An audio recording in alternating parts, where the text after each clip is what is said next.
পরিত্যক্ত বাড়ির কুয়ো থেকে উদ্ধার মুন্ডহীন দেহ।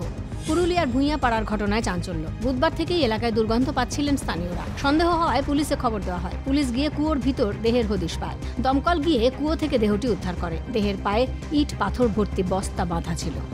গন্ধ ছড়াচ্ছে, সেটার জন্য পুলিশ প্রশাসনকে ডাকা হয়েছিল। বললাম যে সেখানে মানুষেরই বডি পাওয়া গেছে।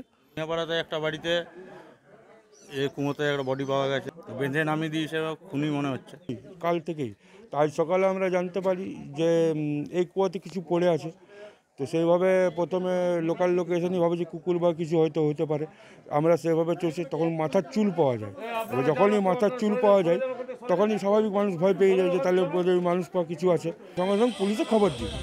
প্রাথমিকভাবে জানা যায় মৃত ব্যক্তি অন্য এলাকার বাসিন্দা। অন্যত্র খুন করে দেহটি পরিত্যক্ত কুয়োয় ফেলে দেওয়া হয়েছে বলে অনুমান পুলিশের।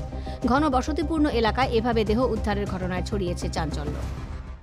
কে বা কারা ফেলে দিয়ে গেল, গোটা ঘটনা তদন্ত করুক পুরুলিয়া থানা পুলিশ।